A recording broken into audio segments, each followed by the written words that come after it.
My name is Harper, I'm 22 years old, and the day I got my college diploma was supposed to be the proudest moment of my life. Instead, it became the day my mother tried to destroy everything I'd worked for. I was standing there in my cap and gown, clutching that piece of paper I'd sacrificed 4 years to earn, when Mom pulled me aside with this cold smile that made my stomach drop. She leaned in close and said the words that shattered my world. "You'll pay for Cassidy's college tuition, or you're out of the house tonight." My younger sister stood a few feet away, arms crossed, smirking like she'd just won some kind of prize. 4 years of working 3 jobs, studying until 3 in the morning, surviving on ramen and black coffee, graduating summa cum laude with a business administration degree, and this was my reward. My mother was weaponizing my success against me, and I should have seen it coming, but I was too blind to see the truth about my own family. Before we dive deeper into how I ended up fighting for my freedom against the people who were supposed to love me, I want to know where you're watching from. Drop your city or country in the comments, because this story reaches people everywhere who've dealt with toxic families. And if you've ever felt undervalued or exploited by the people closest to you, hit that like button and subscribe, because you're not alone in this journey. Now let me take you back to where this nightmare really began, long before that graduation day confrontation. Growing up in our house was like living in 2 completely different realities depending on which daughter you were. Cassidy, my younger sister by 4 years, floated through life, wrapped in a protective bubble of Mom's affection and excuses. I, on the other hand, was the family workhorse, the one who had to earn every scrap of approval that Cassidy received freely just for existing.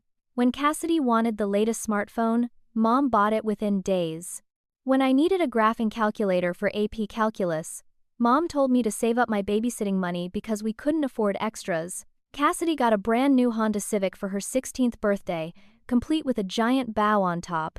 I got a used bicycle from a garage sale when I turned 15 and was told to be grateful for the independence. Mom's constant refrain echoed through my childhood like a broken record player. "Why can't you be more like your sister? Cassidy is so sweet and social. You're always so serious and difficult." The pattern was established early and never wavered. Cassidy wore the newest clothes from popular stores while I rotated through the same 5 outfits, supplemented by hand-me-downs from cousins. When Cassidy struggled with basic algebra, Mom hired an expensive tutor and blamed the teacher for not explaining things properly. When I struggled with chemistry, Mom told me I needed to apply myself more and figure it out on my own. Dad died when I was 12 and Cassidy was 8, killed by a drunk driver on his way home from work one rainy November evening. The life insurance company sent a check that was supposed to secure our futures, give us stability despite the devastating loss. Mom told everyone the money went into responsible investments and savings for our education, that she was being so careful with every penny to honor Dad's memory. I believed her completely, because why would a mother lie about something like that to her own children? By the time I reached high school, I'd already accepted my role as the responsible one, the daughter who had to work for everything while Cassidy coasted on charm and Mom's endless forgiveness. I started working at 15, first babysitting for neighbors, then picking up shifts at a local coffee shop the minute I turned 16 and could get a work permit. I paid for my own school supplies, my own clothes from thrift stores, my own everything. Meanwhile, Cassidy barely maintained a C average, spent her weekends at parties, and faced 0 consequences when she got caught drinking at 17. Mom's response to Cassidy stumbling home drunk was she's just finding herself, exploring her identity like teenagers do. My response when I asked to borrow $20 for a school trip was, "Money doesn't grow on trees, Harper. You need to learn financial responsibility." I threw myself into academics because education felt like my only escape route from this suffocating dynamic. My grades were immaculate, straight A's, through 4 years of high school while juggling 20 hours of work weekly. I researched scholarships obsessively, spent my lunch periods in the guidance counselor's office perfecting my college applications. When my acceptance letter arrived from State University along with a full academic scholarship covering tuition and fees, I thought finally, I was being rewarded for all that hard work. Mom's reaction was lukewarm at best. A distracted, "That's nice, honey," before turning back to help Cassidy pick out a prom dress that cost more than my entire wardrobe.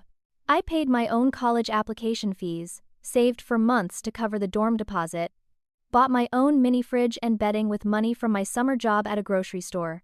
College became my refuge and my prison simultaneously. I loved my classes, loved being surrounded by people who valued academic achievement, loved professors who saw my potential. But I worked myself to exhaustion, maintaining 3 jobs to cover living expenses the scholarship didn't include. I shelved books at the campus library for minimum wage 15 hours weekly, worked retail every Saturday and Sunday at a mall 30 minutes away, and tutored online for extra cash whenever I could squeeze it in. I studied in the gaps between shifts, wrote papers on my phone during bus rides, survived on 4 hours of sleep most nights. Every semester I made the dean's list. Every semester, Mom's reaction was the same tepid, good for you, while she praised Cassidy for simply enrolling in community college classes that Cassidy rarely attended. Cassidy failed out of community college twice. The first time, Mom blamed the professors for being too demanding and insensitive to Cassidy's learning style. The second time, Mom blamed the college itself for not providing adequate support services. It was never Cassidy's fault that she skipped classes to sleep off hangovers, never her responsibility that she didn't turn in assignments or study for exams. Meanwhile, I graduated summa cum laude with a business administration degree, received a job offer from a respected consulting firm starting at $68,000 annually just 2 months after graduation, and had never once asked my family for a single dollar during 4 years of college. I was so proud of what I'd accomplished entirely through my own determination and sacrifice. That's what made Mom's ambush at graduation so devastating. It wasn't a random demand born from desperation. It was the culmination of 22 years of being treated as less valuable than my sister, of being expected to give everything while receiving nothing, of my achievements being seen not as something to celebrate but as resources to be exploited. Cassidy had failed community college twice, and now she wanted to attend Preston Hills, an expensive private college charging $45,000 per year for tuition alone. Mom had already decided that I would pay for all 4 years, $180,000 total, because I had a good job and family takes care of family. The fact that I'd earned that job through years of sacrifice while Cassidy partied her way through her late teens didn't factor into Mom's calculations at all. We were still standing in the parking lot outside the graduation venue, surrounded by happy families taking photos and celebrating their graduates' achievements. Mom had pulled me away from my friends with the excuse that she needed to discuss something important, and I'd followed like the obedient daughter I'd always been, expecting maybe she wanted to give me a card or at least acknowledge my accomplishment properly. Instead, Shed delivered her ultimatum with Cassidy flanking her like a smirking backup singer. I tried to reason with her, my voice shaking with disbelief and hurt. Mom, I worked 3 jobs to get through school. I never asked you for anything. How can you demand this from me? My mother's face hardened into an expression. It'd seen directed at me countless times, but never quite this cold, this calculating. After everything I've done for you, raising you alone after your father died, keeping a roof over your head, this is the least you can do. Family takes care of family, Harper. Or did college teach you to be selfish? Cassidy jumped in with her contribution. These perfectly timed crocodile tears that she could summon on command whenever she needed to manipulate someone. I thought you loved me, Harper. I thought we were sisters. But I guess your fancy degree is more important than helping your own family. I looked at my sister, really looked at her, and saw absolutely no genuine emotion behind those tears.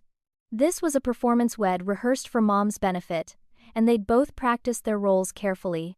That's when my friend Bridget, who'd witnessed the entire confrontation from a few yards away, stepped closer with her phone out. Are you recording this? Mom snapped at her. Bridget, bless her, didn't back down. Just documenting some family memories, she said in this sweet voice that made Mom uncertain whether to escalate or retreat. Mom decided to escalate. She pulled out her own phone and showed me a group text thread with extended family that made my blood run cold. Shed already told everyone, aunts and uncles and cousins and grandparents, that I was refusing to help Cassidy go to college, despite having plenty of money. Shed framed me as selfish and ungrateful before I even knew what was happening, before I had any chance to defend myself or explain my side. My phone started buzzing in my purse with incoming messages from relatives I hadn't heard from in months. All of them disappointed in me. All of them taking Mom's word as absolute truth. You're being selfish and ungrateful. Mom continued, her voice rising loud enough that other families were starting to glance over curiously. "After everything I sacrificed for you girls, this is how you repay me." Then Mom laid out her demands in excruciating detail, and I realized this wasn't a spur-of-the-moment confrontation. This was carefully planned, strategically executed, designed to trap me when I was most vulnerable and riding high on graduation emotions. She wanted me to pay $45,000 yearly for Cassidy's tuition at Preston Hills for 4 years, a total of $180,000. Additionally, she expected me to let Cassidy live rent-free in whatever apartment I got after starting my new job, and cover Cassidy's living expenses including food, utilities, transportation, and entertainment because she needs to focus on her studies without the stress of working. When I started to protest, started to articulate all the reasons this was insane and unfair, Mom delivered the killing blow. "If you refuse, you're out of the house tonight. I've already packed your belongings. The boxes are in the garage. You're an adult now with a fancy job, so you can figure out your own living situation." The premeditation of it stole my breath. My room was already packed. My belongings were already boxed up and removed from the house like I was some kind of tenant being evicted. Mom had planned this ambush for weeks, maybe months, waiting for graduation day when I'd be surrounded by witnesses and too stunned to mount an effective defense. I looked at Cassidy and saw that smug expression again, the one that told me she'd known this was coming. She'd been extra sweet to me the past few weeks, asking about my job offer and my plans, and I'd thought maybe we were finally building a real sisterly relationship. But she'd just been gathering intelligence from Mom, confirming that I had money coming in, that I was a target worth exploiting. That's when Uncle Raymond arrived, my father's younger brother who I'd always liked but rarely saw because Mom had gradually distanced our family from Dad's side after he died. Raymond took one look at the situation, at my devastated face and Mom's aggressive posture, and pulled me aside for a private conversation. What he told me in that parking lot, with graduation celebrations continuing around us in surreal contrast to my crumbling world, fundamentally changed my understanding of my entire life. "Harper, your father's life insurance policy paid out $350,000 when he died. Your mother told the family she was investing it carefully for you, girls' futures, for education and emergencies. But you just told me you paid your own way entirely through college, and Cassidy's community college cost maybe $4,000 total over 2 attempts. Where did the other $346,000 go?" The number hit me like a physical blow. $350,000. Dad's life insurance had been substantial because he worked in a dangerous industry and wanted to make sure we'd be okay if anything happened to him. And Mom had told me for 10 years that the money was gone, used up on necessary family expenses and our upbringing. But I'd paid for my own everything since I was 15. If Cassidy's minimal education cost only $4,000 and I cost Mom essentially nothing, where had over $300,000 disappeared to? Uncle Raymond watched the realization dawn on my face with sad sympathy. "I've suspected for years that something wasn't right. Your mom bought a new car 8 years ago, $65,000 for a luxury SUV. She renovated the kitchen and bathrooms a few years back, another $40,000 easily. She's been taking expensive vacations with some boyfriend none of us have met. The math doesn't add up, Harper." A boyfriend. Mom had a boyfriend I didn't even know existed. In that moment, standing in a parking lot in my graduation gown with my diploma clutched in one hand and my phone buzzing with accusatory messages from family members, I understood that I'd been living in a carefully constructed illusion my entire life. My mother hadn't been struggling financially. She'd been hoarding Dad's insurance money, spending it on herself and her secret boyfriend, while making me work myself to exhaustion and telling everyone what a burden her children were. And now that I finally had a good job, now that I represented a consistent income stream, she was moving to the next phase of exploitation. She'd already taken Dad's money that should have helped me through college. Now she wanted my earnings too, and she'd use Cassidy as the excuse to bleed me dry for years to come. Mom's social media post went up before I even left the graduation venue parking lot. She must have typed it in her car, posted it immediately to get her narrative out first and fastest. The post was vaguely worded, but devastatingly effective. "Heartbroken, when children forget where they came from. Praying for wisdom and compassion to enter hardened hearts. Some people get a little success, and suddenly, family means nothing. Within 20 minutes, Cassidy shared it with her own edition. Some people get a degree and forget who sacrificed to help them get there. Sad to watch. The comments started flooding in from relatives, family, friends, people from Mom's church, all of them expressing sympathy for my poor mother dealing with such an ungrateful daughter. My Aunt Patricia, Mom's older sister who'd always been critical of me, commented, "Disgraceful behavior from someone who should know better.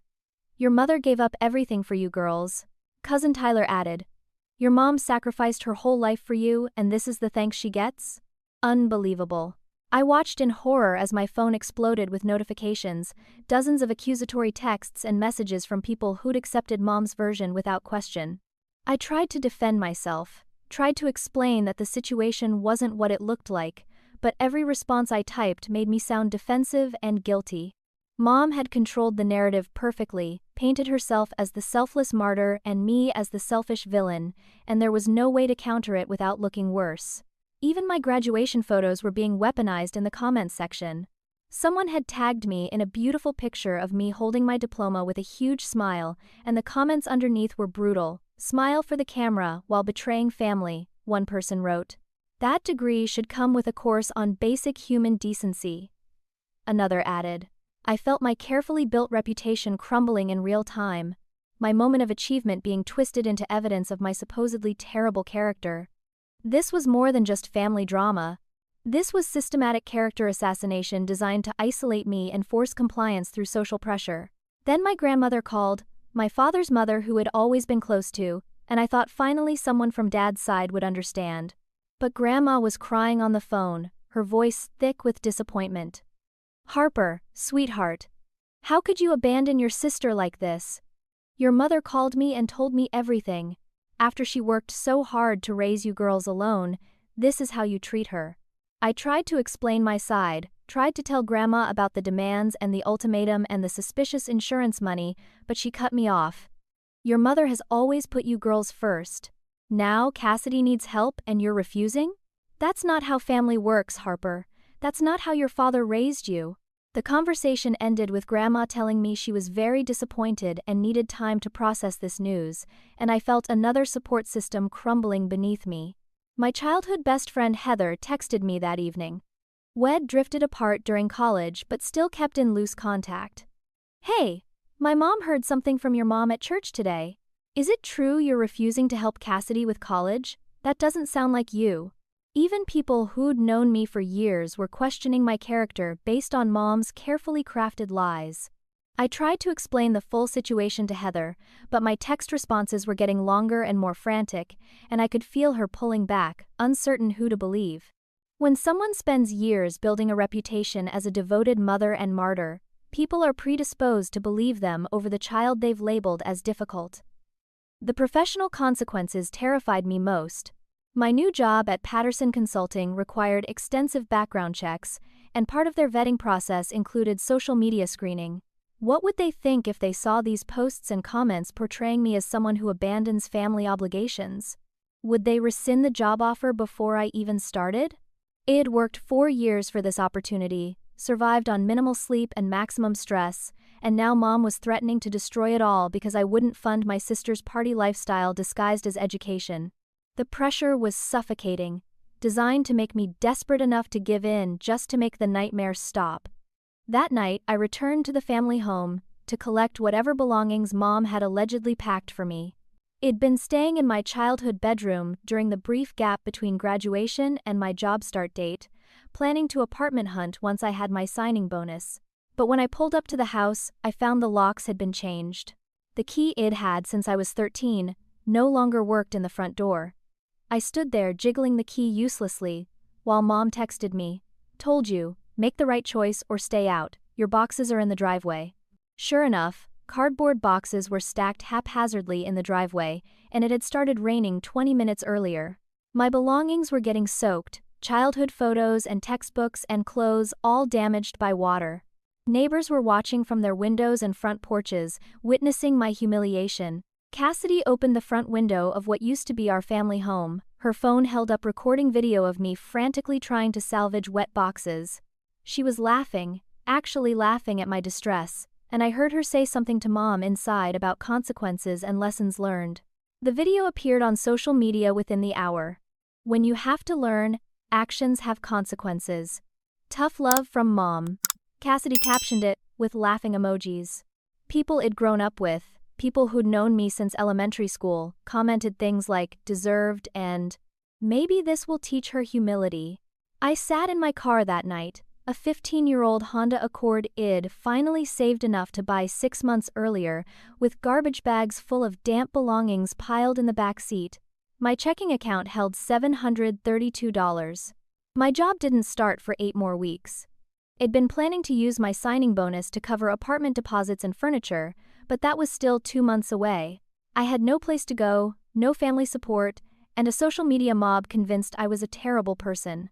Mom had maneuvered me into exactly the position she wanted me in, desperate, isolated, and seemingly out of options except surrender. I almost called her that night. Almost texted that I'd pay for Cassidy's college just to end the nightmare. But something Dad had told me years before his death echoed in my memory.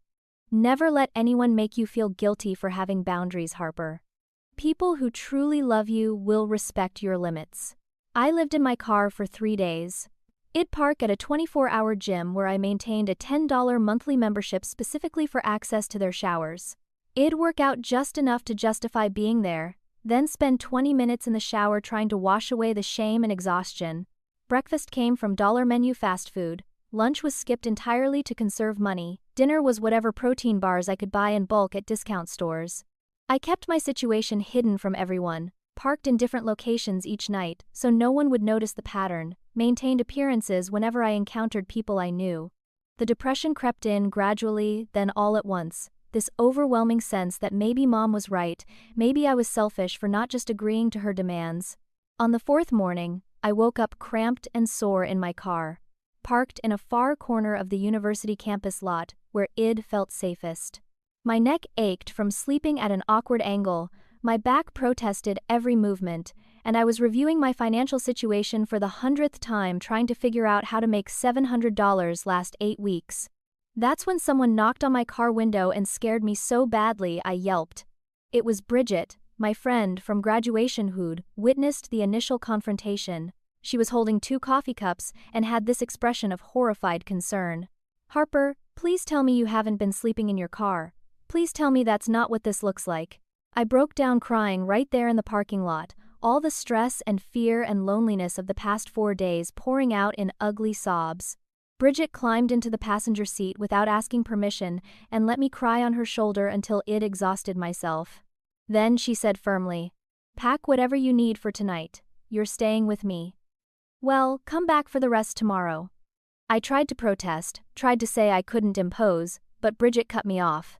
"Harper, I watched your mother ambush you at graduation.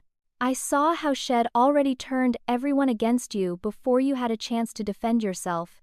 You're not imposing, you're accepting help from someone who actually cares about you. There's a difference." Bridget's apartment was small, a 1-bedroom place she rented near campus, but it felt like a palace compared to my car. She gave me her bedroom and took the couch herself despite my protests. That first night, after a real shower and a hot meal, I finally told her the complete story. I told her about growing up as the scapegoat daughter while Cassidy was the golden child, about working 3 jobs through college while my sister partied through community college failures, about the insurance money that disappeared and the boyfriend Mom had hidden. I told her about the demands and the ultimatum and the social media assault and being locked out of my own home. Bridget listened to everything without interrupting, and when I finished, she was absolutely furious. "That's not family conflict, Harper. That's financial abuse and emotional manipulation. What your mother is doing has a name, and it's called narcissistic exploitation." Bridget explained that she understood exactly what I was experiencing because she'd lived through something similar with her own mother. She'd escaped at 18, cut contact completely, and spent years in therapy processing the damage. Bridget recognized all the manipulation tactics Mom was using because she'd seen them before. "Your mother never expected you to succeed like this. She expected you to struggle and remain dependent on her approval.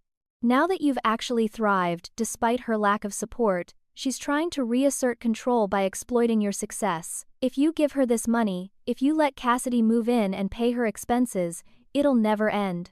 There will always be another demand, another crisis, another reason you need to sacrifice for family. Bridget introduced me to online support groups for adult children of narcissistic parents, and reading those stories felt like finding a manual that explained my entire life. There were hundreds, thousands of people describing the exact same dynamics I'd experienced. The golden child and scapegoat roles, the conditional love, the exploitation disguised as family obligation, the social media smear campaigns when the scapegoat finally set boundaries. For the first time in my life, I didn't feel crazy or selfish. I felt understood. These weren't isolated incidents or normal family disagreements. This was a recognizable pattern of abuse that had been documented and studied and survived by countless others. 2 days later, Uncle Raymond contacted me through Bridget after Ed ignored his previous calls, thinking he was part of the family mob turning against me. But Raymond insisted we meet somewhere private, away from family eyes, and something in his tone suggested this wasn't a confrontation. We met at a coffee shop 30 minutes from my usual area, and Raymond came armed with documents. He spread them across our table carefully, checking to make sure no one nearby was watching, and showed me paperwork I'd never seen before.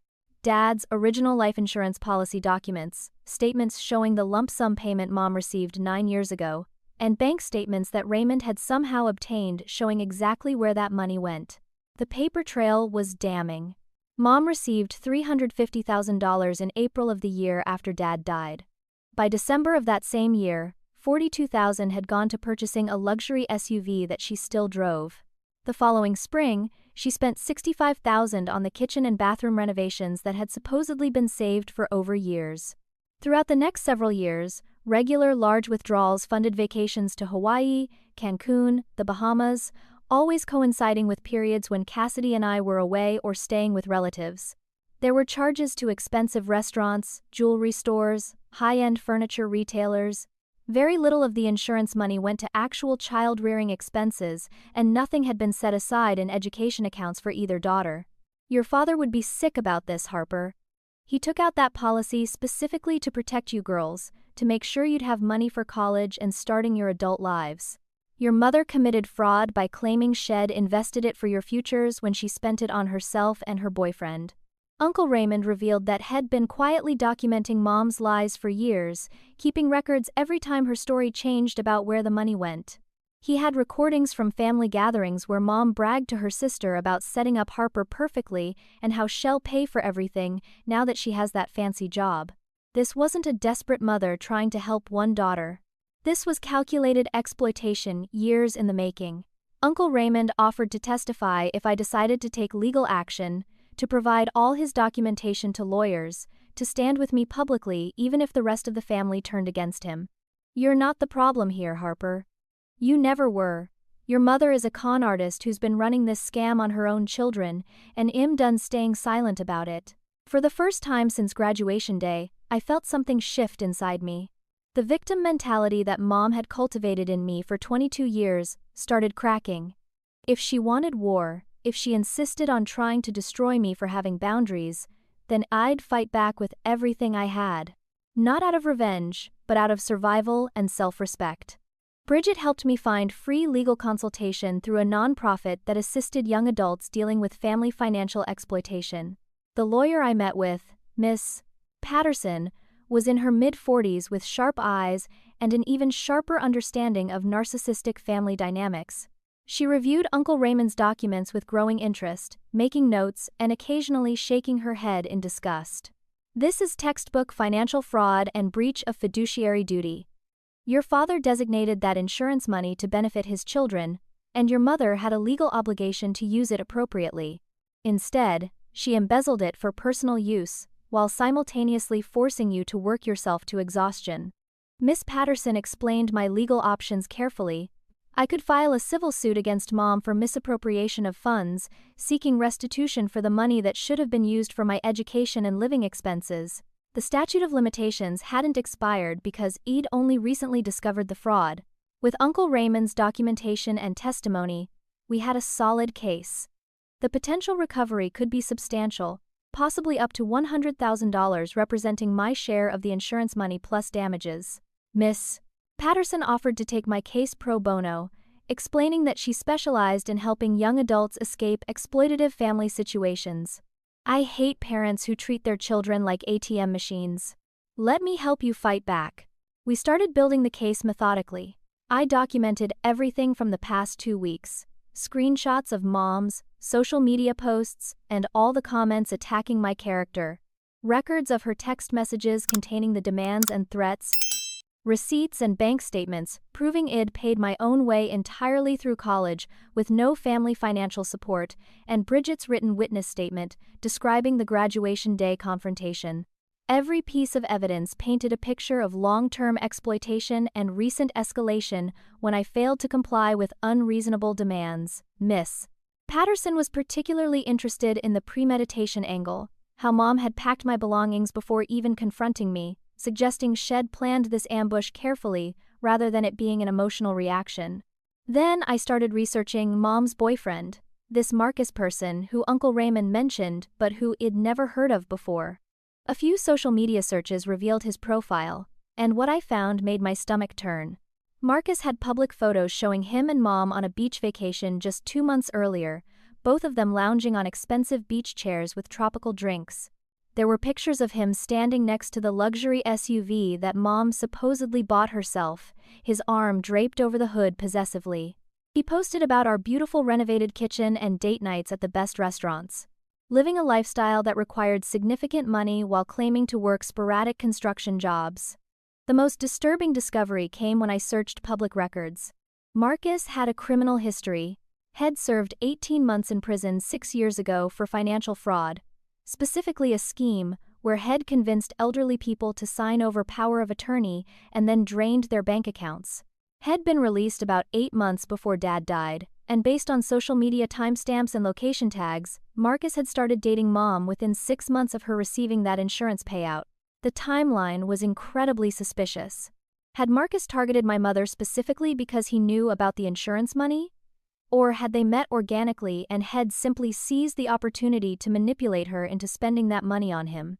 Either scenario suggested Mom had chosen her boyfriend over her daughter's futures. My college friend Derek reached out during this investigation period. We'd been in the same study group sophomore year and had kept in loose touch afterward. "Hey Harper, I thought you should know about something I saw. Cassidy blocked you on Instagram, but she has a private account that I can still see because we followed each other years ago." Derek sent me screenshots that made my hands shake with rage and hurt. Cassidy had been posting about the entire situation on her private account, but her version was brutally honest in ways her public persona wasn't, playing the innocent sister role perfectly. One post read, above a selfie of Cassidy with exaggerated puppy dog eyes, "My stupid sister is going to pay for my college while I party for 4 years. Mom's plan is genius." The comments from Cassidy's friends were just as revealing, laughing about the scheme, making jokes about me being a gullible workaholic. There was a video from a party where Cassidy was visibly drunk, bragging to her friends that Mom and I have been planning this since Harper got her job offer. "She's so predictable and pathetic. She'll fold eventually." The video was dated 3 months before graduation. This entire setup had been coordinated manipulation from the beginning, with Cassidy fully complicit in exploiting me. The most painful screenshot showed Cassidy responding to a friend who asked if she actually planned to take college seriously this time. "Hell no," Cassidy wrote. "I'll party my way through freshman year, barely pass or fail out, but by then, Harper will have already paid the whole year's tuition, and we keep the money. If she cuts me off after first year, Mom says we just guilt trip her harder. She's too weak to say no to family. My sister had never intended to actually earn a degree. She saw this as a 4-year paid vacation funded by my hard work, and Mom was orchestrating the entire con. I showed all of this to Miss Patterson, and she added it to our case file. This demonstrates premeditation and fraudulent intent. They weren't genuinely asking for help, they were executing a planned financial exploitation scheme. The court will not look kindly on this. I felt my resolve hardening with each new piece of evidence we uncovered. These weren't people who loved me but had made mistakes.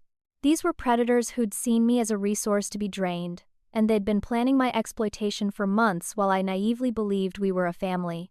I spent 3 days crafting the social media post that would expose everything.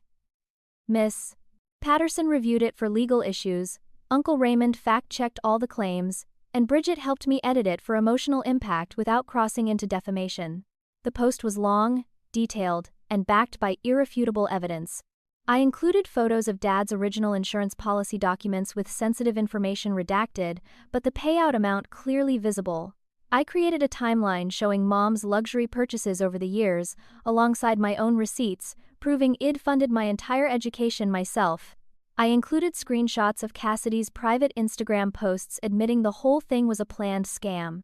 I added Uncle Raymond's statement about how he'd been documenting Mom's lies for years. Every claim was supported by documentation because I knew Mom would accuse me of lying. The narrative I wrote was calm and factual, deliberately avoiding emotional language that could be dismissed as hysteria or exaggeration. For 10 years, I believed my mother when she said Dad's life insurance money had been carefully managed for our futures. For 10 years, I worked multiple jobs to support myself because I thought we were struggling financially. The truth, as these documents prove, is that my mother received $350,000 and spent it almost entirely on herself and her boyfriend, while telling everyone she was sacrificing for her children. When I graduated college with honors after paying my own way completely, my mother demanded I fund my sister's education and living expenses. When I hesitated, she locked me out of our house and launched a social media campaign to destroy my reputation. This post is my truth, backed by evidence, because I refuse to be exploited anymore. I posted it simultaneously across multiple platforms, tagged every family member who'd condemned me, and then turned off my phone because I knew the response would be immediate and overwhelming. Within 2 hours, the post had been shared hundreds of times. Within 4 hours, it had spread beyond my immediate social circle to local community groups and even some regional news sites that picked up on the story. The comments section transformed from people attacking me to people defending me. This is financial abuse, and everyone who condemned this girl should be ashamed. One comment read, with over 2,000 likes. The mother is absolutely disgusting, and the sister is complicit in a con. Another person wrote, former supporters of Mom were backpedaling frantically. Aunt Patricia deleted all her previous comments attacking me and posted a vague, I'm learning there are 2 sides to every story. Cousin Tyler sent me a private message. Harper, I'm so sorry. We had no idea what was really happening. Your mom completely lied to all of us. Even people from Mom's church were commenting in my defense, saying that had concerns about her boyfriend Marcus for years but hadn't felt able to speak up. The narrative had flipped completely, and Mom was being exposed as exactly what she was. A con artist who'd exploited her own children. Mom's response was predictable, but still shocking in its lack of self-awareness. She called me screaming so loudly I could hear her without putting the phone on speaker. How dare you air family business publicly? You've humiliated me in front of everyone. Do you have any idea what you've done? Her voice was shrill with rage, and what might have been genuine panic. I stayed calm, channeling Miss Patterson's advice to never lose control when dealing with manipulators. I've told the truth. Mom, if the truth humiliates you, that's a consequence of your own actions. Mom threatened to sue me for defamation, to take me to court for slander, to make me regret ever crossing her. I responded evenly. Truth is an absolute defense against defamation. I have documentation for every claim I made. You're welcome to sue me, but Miss Patterson will enjoy deposing you about where Dad's insurance money actually went. When threats didn't work, Mom switched tactics to tears and guilt. I'm your mother. How can you do this to me? After everything I've been through, losing your father and raising you girls alone, this is how you repay me. The manipulation was textbook, straight out of the narcissist playbook that Bridget had taught me to recognize. You stopped being my mother when you chose to exploit me instead of support me.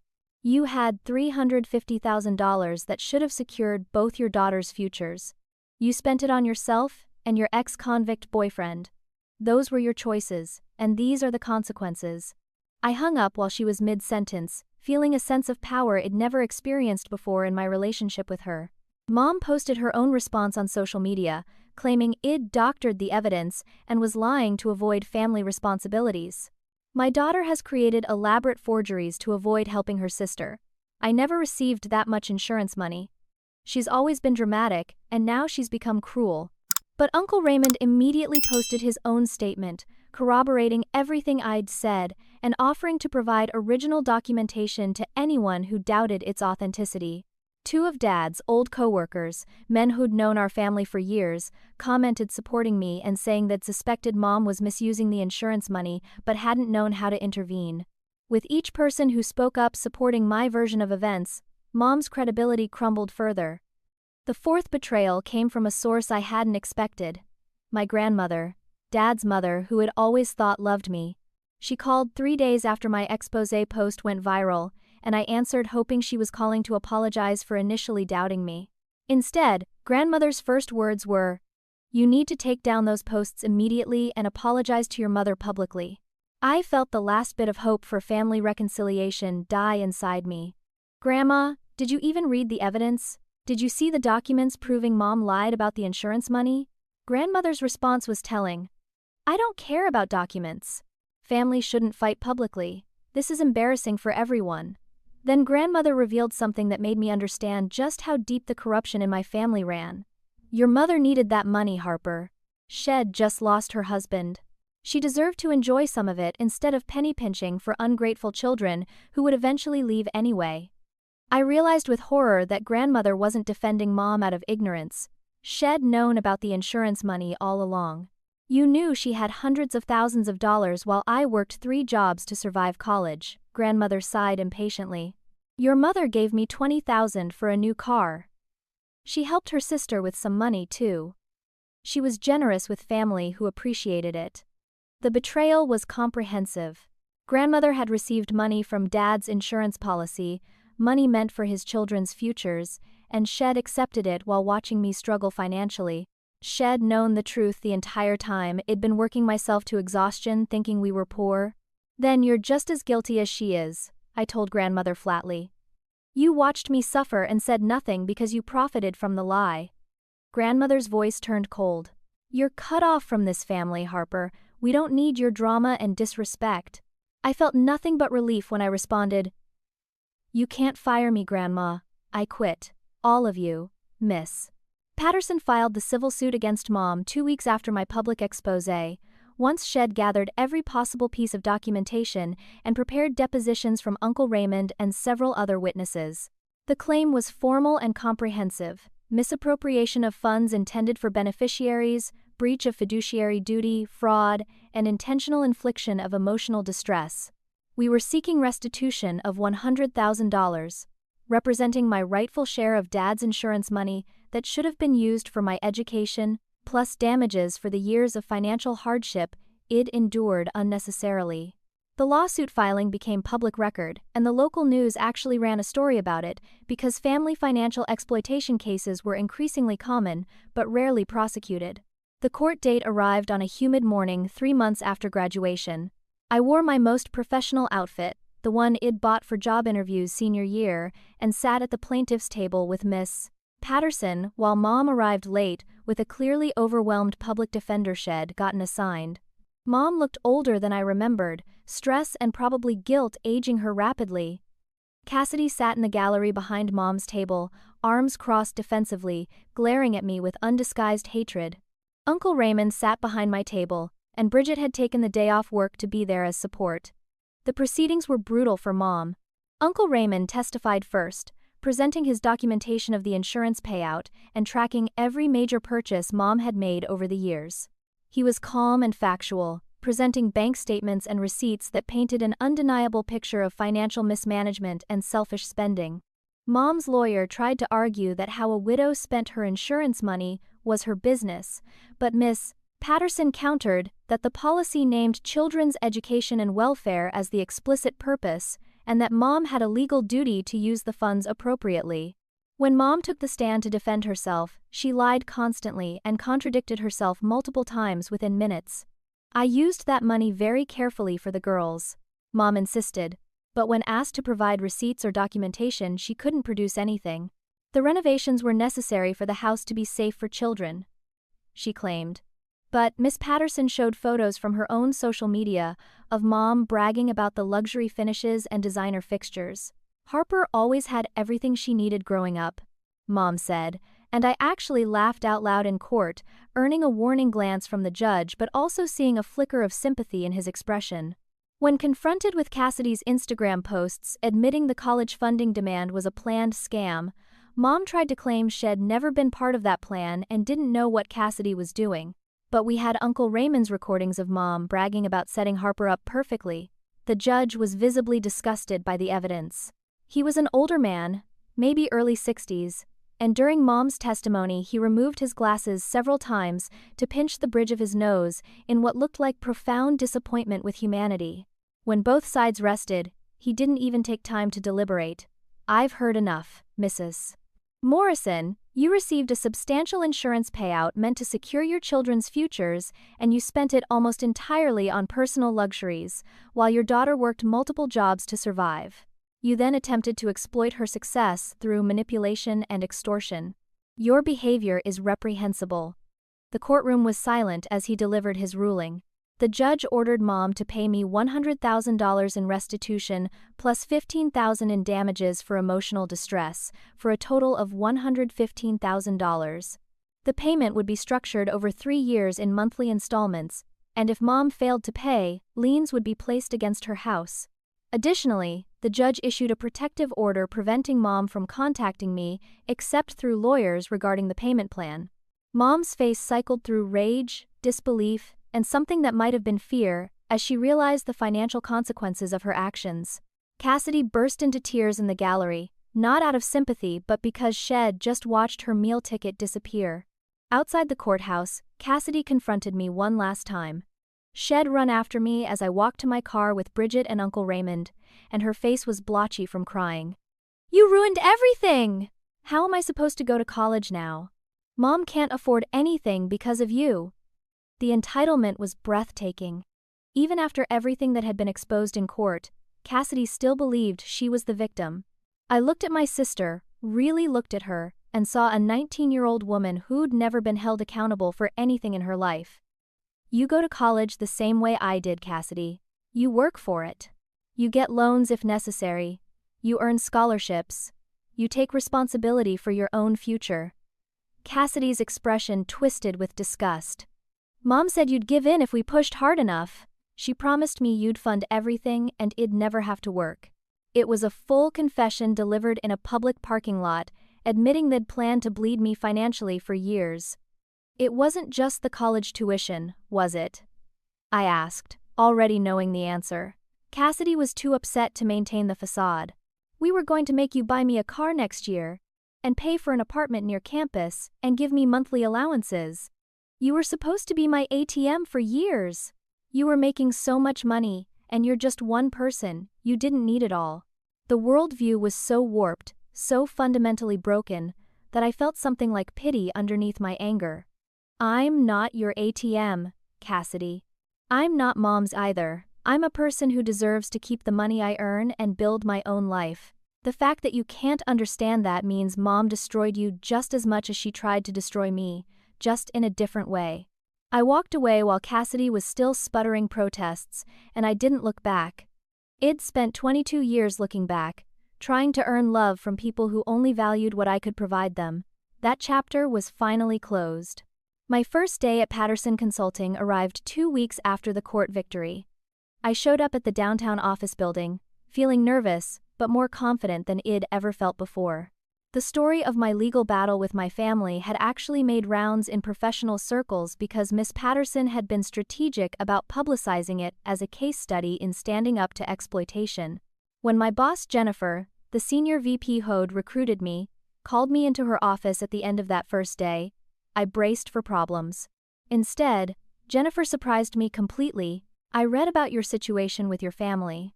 I want you to know that took incredible courage to stand up to that kind of manipulation and abuse." Jennifer explained that the company valued integrity and personal boundaries, and employees who demonstrated those qualities in their personal lives typically brought the same principles to their professional work. Rather than seeing my family drama as a liability, they saw it as evidence of my character and strength. Jennifer even offered me a mentor position in the company's women's leadership program, working with young female professionals on setting boundaries and advocating for themselves in business settings. It came with a small raise before Eid even completed my first week. And more importantly, it came with validation that Eid made the right choice in fighting back instead of surrendering to exploitation. Over the next 6 months, I thrived at work in ways I'd never imagined possible. Without the constant stress of family drama and manipulation, without working 3 jobs just to survive, I could focus entirely on building my career and my skills. I got my own apartment, a modest 1-bedroom place in a safe neighborhood with parking and a small balcony. It wasn't fancy, but it was mine. No one could lock me out. No one could threaten to take it away if I didn't comply with their demands.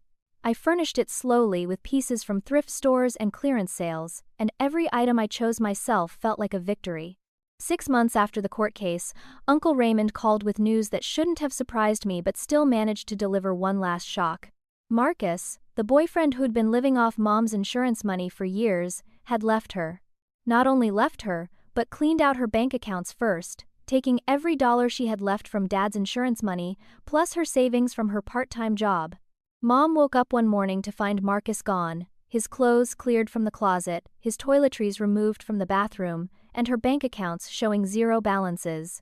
Had apparently been planning this exit for months, slowly transferring money to accounts she didn't have access to, and then vanished completely. Mom was now actually broke for the first time in 10 years. The house Shed lived in, the one Dad had nearly finished paying off before he died, was in foreclosure because Shed taken out multiple loans against it to fund her lifestyle with Marcus. The luxury SUV had been repossessed because Shed been making payments on it instead of owning it outright like Shed claimed. Everything Shed bought with Dad's insurance money was either gone or being taken by creditors. Marcus had played the longest possible con, staying just long enough to drain every resource and then disappearing like the career criminal he was. Mom finally faced real consequences for choosing a con artist boyfriend over her daughter's welfare. Aunt Patricia called me the day after I heard the news from Uncle Raymond. I almost didn't answer, but curiosity got the better of me. "Harper, your mother needs help. She's going to be homeless. She has nowhere to go and no money for rent. You have to let her stay with you." The audacity was stunning. After everything Mom had done, after the exploitation and lies and social media attacks, Aunt Patricia genuinely expected me to rescue her. "No," I said simply. Aunt Patricia tried guilt. "She's your mother, she raised you, you can't just abandon her when she's desperate." I laughed, actually laughed at the irony. She tried to make me homeless 6 months ago when I graduated college. She locked me out with nowhere to go, she chose her boyfriend over her children repeatedly. These are consequences of her own choices. Aunt Patricia played her final card. "Family takes care of family, Harper. That's what we do." I felt the anger it'd been managing so carefully start to rise. "She stopped treating me like family years ago, Aunt Patricia. She saw me as a resource to exploit, not a daughter to love. And you supported her in that because you also got money from Dad's insurance while I worked 3 jobs through college. None of you actually care about me. You just want access to my income." I hung up while she was protesting, and I blocked her number immediately afterward. The next day I blocked grandmother's number too, and several cousins Huda sent messages testing the waters to see if Eid softened toward Mom. Cassidy had her own downfall timeline running parallel to Mom's. Shed never enrolled in any college after the court case made it clear the money wasn't coming. Shed gotten a job at a retail store in the mall, but was fired within 3 months for stealing merchandise. She bounced between friends' couches, burning bridges with each person who took her in, by never paying promised rent, and eating their food without contributing. Her social media presence shifted from bragging about scamming me, to vague posting about fake friends and hard times, looking for sympathy from anyone who'd still give it to her. I ran into Cassidy by chance at a coffee shop near my apartment 8 months after graduation. She was working there, wearing the standard uniform, and taking orders with obvious resentment. When she saw me in line, her expression went through several emotions in rapid succession: surprise, shame, anger, and finally calculation. She served the customer ahead of me, then asked her coworker to cover her station for a minute. "Can we talk outside?" she asked me quietly. Against my better judgment, I agreed, curious what Cassidy could possibly have to say after everything that had happened. Outside, in the parking lot, Cassidy started with what sounded like a prepared apology. "Harper, I've been doing a lot of thinking about everything that happened. I was really messed up, and I'm sorry for my part in Mom's plan." I waited, and sure enough, the real purpose emerged within 30 seconds. "I'm in a really bad spot right now. I got evicted from my last place and am living in my car. I was wondering if maybe you could help me out, just until I get back on my feet. Maybe a few $100s for a deposit somewhere." The apology had just been a setup for another attempt to extract money from me. I felt nothing but tired disappointment looking at my sister. "No, Cassidy.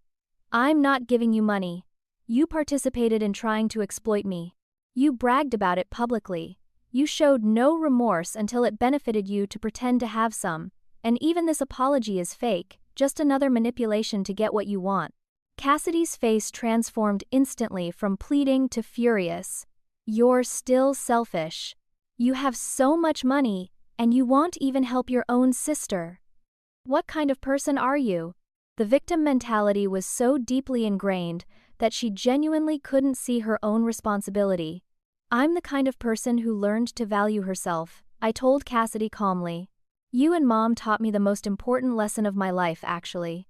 You taught me that I don't owe anyone anything just because we share DNA. You taught me that people will exploit kindness if you let them. You taught me that the word family can be used as a weapon to guilt people into accepting abuse. So, thank you for those lessons, Cassidy. They've served me well." I walked back into the coffee shop, ordered my drink from her coworker, and left while Cassidy stood in the parking lot staring after me. Bridget had become my real family in every way that mattered. We celebrated holidays together, did weekly dinners, shared our lives and struggles and victories. She was applying to graduate school programs and I was helping her research funding options. Uncle Raymond stayed in contact too, visiting for dinner once a month and sharing stories about my dad that helped me understand where my strength and determination came from. I built a chosen family of people who genuinely cared about me without expectation of financial gain, and the contrast to my biological family was stark. 1 year after graduation, I was promoted to senior analyst at Patterson Consulting. The promotion came with a substantial raise and a signing bonus that I used to take Bridget on vacation to California, somewhere neither of us had ever been. We posted photos from the beach, from restaurants, from hikes in state parks, and I captioned them simply, "Family trip with my real sister." Mom still followed my public social media accounts because I'd never blocked her, wanting her to see exactly what she'd lost by choosing exploitation over genuine relationship. Mom saw those posts. Saw me thriving without her. Saw me building a life filled with people who valued me, and apparently it broke something inside her. Uncle Raymond told me she'd called him crying, saying she realized too late what she'd destroyed. But it wasn't genuine remorse for the harm she'd caused me.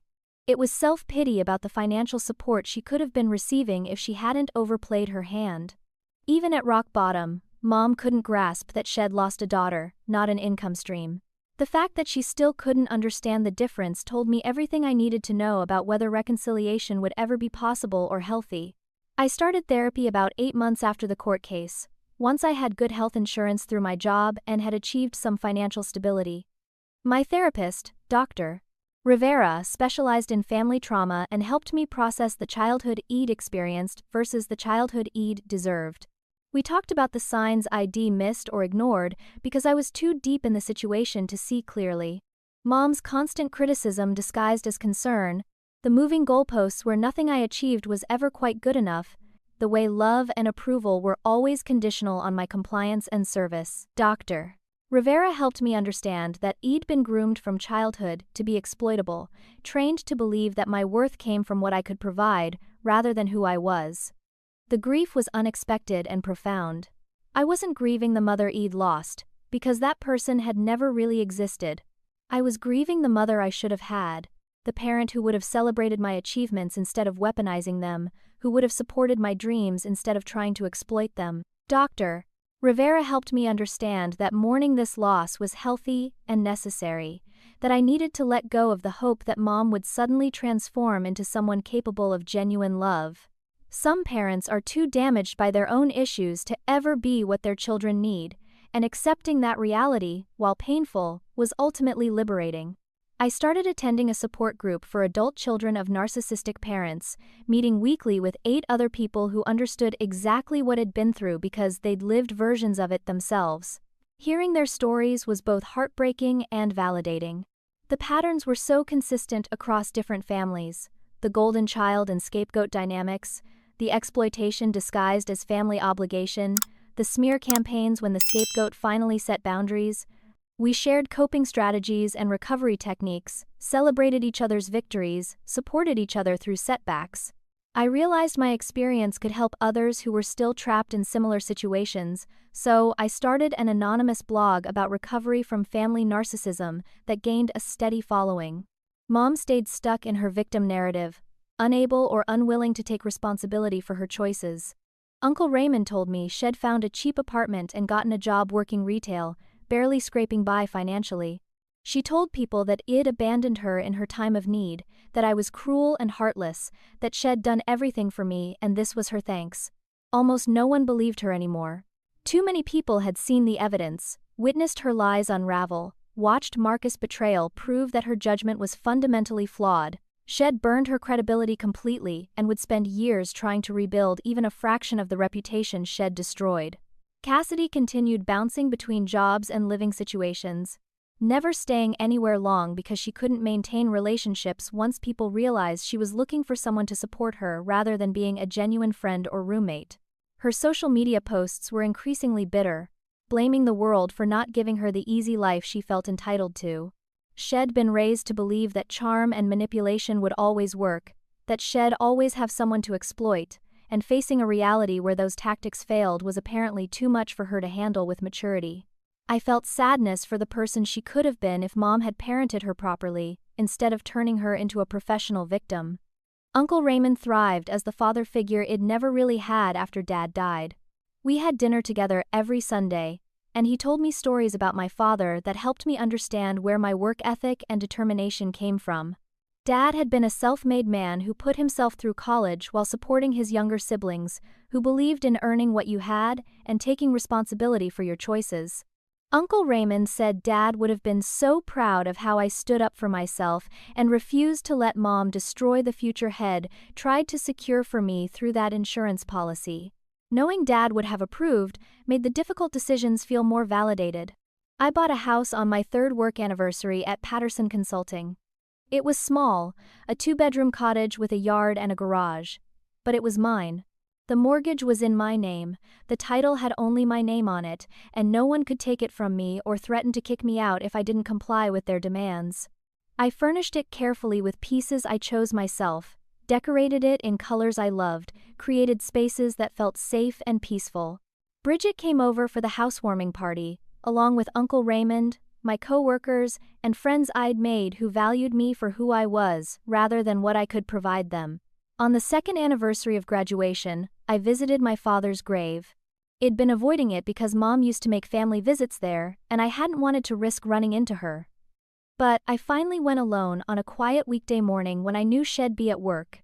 I sat on the grass next to Dad's headstone and told him everything that had happened, all the betrayals and fights and legal battles, all the healing and growth and victories. I finally stood up for myself, Dad, like you would have wanted me to. I'm not perfect and I'm still learning, but I'm building a good life. I hope you're proud of me. The lessons I'd learned were hard-won but invaluable. Family isn't defined by blood or legal relationships.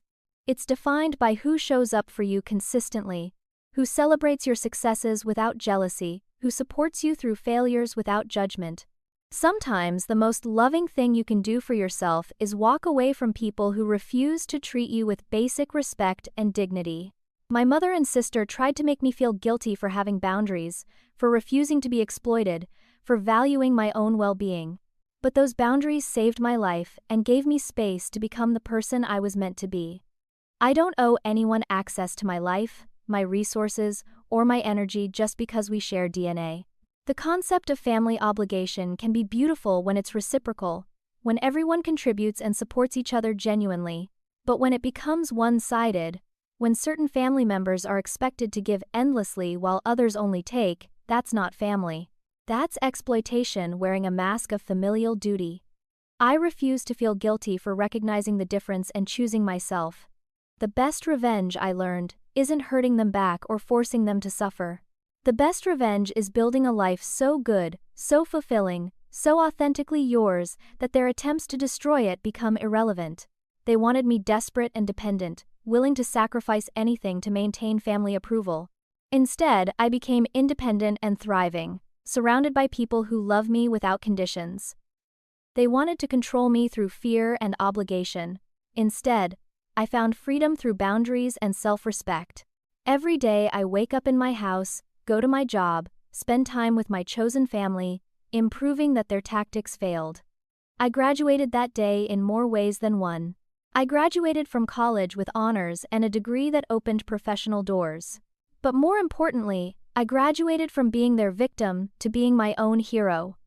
I graduated from seeking approval from people who would never give it freely to finding validation in my own achievements and values. I graduated from the family that raised me to the family I chose and built. That second graduation, the one that happened through pain and conflict and hard-won boundaries, was the one that truly set me free. Have you ever had to set boundaries with family members who didn't respect you? Drop your story in the comments because I know so many of you have experienced something similar. And, if this story resonated with you, hit that like button to help it reach others who need to hear that they're not alone in dealing with toxic family dynamics.